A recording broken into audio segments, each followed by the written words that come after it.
En el nombre del Padre, y del Hijo, y del Espíritu Santo. Amén. Vale la pena estar siempre atentos a ponernos en manos del Señor. Permitir que Él obre en cada uno de nosotros y nos acompañe todos los días. Pidámosle al Señor que nos enseñe a valorar la vida a la cual Él nos llama, y que por lo tanto nosotros valoremos, respetemos y promovamos la vida desde el momento en que se engendra en el vientre materno hasta el momento final, cuando el Señor Dios decida llamarnos para habitar eternamente en su casa. Oremos. Señor, en el silencio de este día que nace, vengo a pedirte paz, sabiduría y fuerza.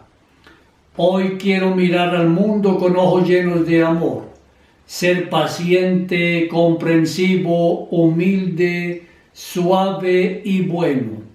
Ver detrás de las apariencias de tus hijos como los ves tú mismo, para así poder apreciar la bondad de cada uno. Cierra mis oídos a toda murmuración. Guarda mi lengua de toda maledicencia, que solo los pensamientos que bendigan permanezcan en mí. Quiero ser también intencionado y justo, que los que se acerquen a mí sientan que tu presencia es una realidad. Revísteme de tu bondad, Señor, hasta que durante este día yo te refleje. Amén. Gloria al Padre, y al Hijo, y al Espíritu Santo, como era en el principio, ahora y siempre, por los siglos de los siglos. Amén. Proclamación de la buena noticia de nuestro Señor Jesucristo según San Marcos. En aquel tiempo, Jesús dijo a la multitud: el reino de Dios se parece a lo que sucede cuando un hombre siembra la semilla en la tierra, que pasan las noches y los días, y sin que él sepa cómo la semilla germina y crece, y la tierra por sí sola va produciendo el fruto. Primero los tallos, luego las espigas, y después los granos en las espigas. Y cuando ya están maduros los granos, el hombre echa mano de la hoz, pues ha llegado el tiempo de la cosecha. Les dijo también: ¿con qué compararemos el reino de Dios? ¿Con qué parábola lo podremos representar? Es como una semilla de mostaza que cuando se siembra es la más pequeña de las semillas, pero una vez sembrada crece y se convierte en el mayor de los arbustos y echa ramas tan grandes que los pájaros pueden anidar a su sombra. Y con otras muchas parábolas semejantes les estuvo exponiendo su mensaje de acuerdo con lo que ellos podían entender, y no les hablaba sino en parábolas, pero a sus discípulos les explicaba todo en privado. Palabra del Señor. El Evangelio de San Marcos hoy nos trae dos nuevas parábolas. Este hermoso género literario empleado por el Señor Jesús para anunciar la palabra de Dios, para invitarnos a construir el reino de Dios entre nosotros. Cuando nosotros miramos el Antiguo Testamento, en el Antiguo Testamento no se encuentran parábolas, solamente el Señor es quien acude a la parábola, un ejemplo que se va tomando de experiencias comunes, y para Jesús experiencias muy sencillas de gente que conoce el campo, que conoce el pastoreo, cuidar los animales, gente que sabe del mundo del trabajo, en fin. Y a partir de esas experiencias tan humanas, el Señor nos va mostrando qué es el reino de Dios. Y hoy el Señor, en la primera parábola que nos presenta, nos está diciendo definitivamente que la semilla posee en sí misma el germen de la vida. Por eso una vez que la semilla se siembra, esa semillita tapada con un poquito de tierra empieza a abrirse, y al abrirse comienza luego a germinar una pequeña planta que, si se cuida, llegado el momento, ya va a producir un fruto que se ha esperado durante varios meses. Qué hermosas las cosechas esperadas. Y la segunda parábola es el grano de mostaza, una semilla pequeña que se siembra, y cuando se convierte en un gran árbol, empieza a ser la sombra para los pájaros, nido para los pájaros y sombra para muchísima gente o para otros animales como el ganado, quien siempre busca la sombra para defenderse de las inclemencias de los calores fuertes. Pues bien, estas dos parábolas nos están diciendo algo que ya San Pablo también nos enseña en la carta a los romanos.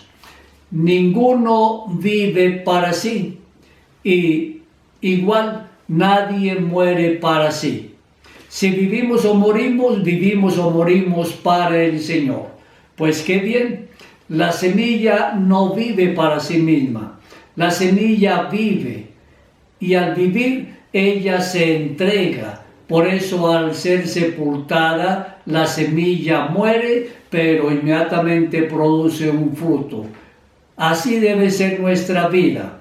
Nosotros estamos llamados por el Señor a la vida, pero no vivimos para nosotros. Pensemos en los padres de familia. Papá y mamá no viven para sí mismos, ellos viven. Primero, como esposos, viven el uno para el otro, y segundo, viven para sus hijos. Pero no nos podemos quedar solamente en el ambiente familiar. El Señor espera que nosotros vivamos para servirlo a Él en la comunidad, para tenderle la mano amiga siempre a otra persona que lo necesite. Vivimos entonces para nuestro prójimo. Por eso, vivir para el otro y vivir para Dios es hacer fructificar el valor del amor. Y esa es la última pregunta que se nos va a hacer en el último día. ¿Fuiste capaz de amar? Y qué bueno poderle decir al Señor que esa semilla que Él colocó en nuestro corazón, la semilla del amor, hicimos que produjera toda la cosecha que Él esperaba de nosotros. Y por su parte, la semilla de la mostaza crece y se convierte en un árbol que acoge y da sombra. Es la misma actitud. Vivimos, pero no vivimos para nosotros. Vivimos para la otra persona y vivimos para Dios. Por eso es que esta pequeña semilla, que una vez se convierte en árbol, lo hace no para beneficiarse a sí mismo, sino sobre todo lo hace para prestar un gran servicio a otros seres que lo necesitan.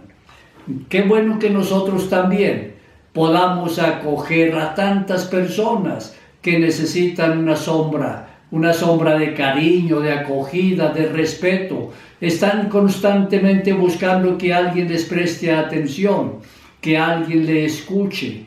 En fin, qué bueno poder entonces ser de verdad caritativos. Y ser caritativo no es ante todo regalar cosas materiales. Ser caritativo es ante todo tener en cuenta a la otra persona y tratar a esa persona realmente como nosotros queremos ser tratados, decíamos hace unos 2 días.